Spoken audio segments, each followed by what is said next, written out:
in the Senate voted tonight to advance the nomination of Tulsi Gabbard to be Director of National Intelligence. It's like saying that I could be a defensive lineman on the Philadelphia Eagles. Sure. Republican Tom Tillis and Democrat John Fetterman did not vote tonight, but other than that, it was party line. Joining us now is California Senator Adam Schiff, who has been a leading voice against Gabbard's nomination. Senator, thank you so much for being here tonight, sir. Good to be with you. You spoke tonight on the Senate floor in opposition to her confirmation. You called it dangerous and a 5-alarm fire. What do you think the American people should know about her as a nominee as we're heading toward that final vote tomorrow? Well, first, I think it's important, as with all these nominees, to just level set. Normally, if you're talking about someone who's going to head an agency, let alone in this case, all of the intelligence agencies, you would expect a nominee to have some experience, maybe having worked for an intelligence agency, maybe having led an intelligence agency, or even at a minimum served on a relevant committee like the Intelligence Committee of Congress. Tulsi Gabbard has none of that experience. Zero, nada, zilcho. That would normally, in a normal world, be disqualifying. But she goes far beyond that. She has echoed Kremlin talking points about the origin of the war against Ukraine. She's pushed out Russian propaganda about U.S. biolabs in Ukraine, one of the pretexts that Russia wanted to use for its invasion, to the point where RT, Russia Today, this propaganda outfit, is praising her to the degree that advisors close to Putin refer to her as our girl, an interesting diminutive for someone who might be leading U.S. intelligence agencies.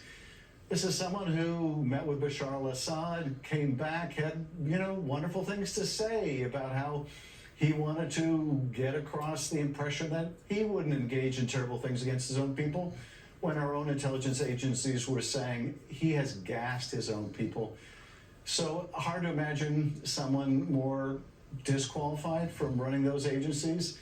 But Republican opposition to all of these controversial, unqualified, disqualified nominees has collapsed, and maybe collapse is too strong a word because that presupposes there was an infrastructure to stand up to these bad choices to begin with, but nevertheless, they all seem headed for confirmation, which is just terrible for the country. There was reporting earlier on in the process that some Republicans had reservations about Gabbard. There was reporting that at her meetings with Republican senators, she, for example, couldn't describe what the job was and didn't understand even how to answer even basic questions about what the intelligence community does. People seem taken aback by that. Do you get the sense that that has just dissolved, or that she's, I don't know, somehow made people feel better about those initial concerns? She's evolved in some way herself. Do you know what any of your Republican colleagues who had worried about her are thinking now?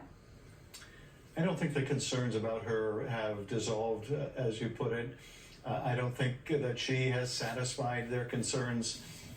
I think they've come to realize that if they stand up to Donald Trump, that the MAGA world will come after them, and they're simply not willing to take that on. President Trump has very successfully demonstrated that whether it is marshaling primary challenges or just dialing up the sort of MAGA extreme world against you, he and his allies can turn it on in a heartbeat, and they just don't want to face that.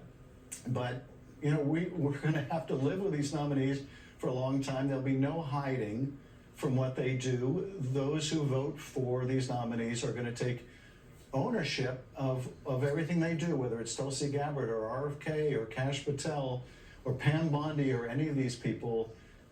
Those that support their confirmation, knowing the risk to our national security, are going to have to own those decisions. But what is even more tragic, I think, is the country will end up owning those decisions.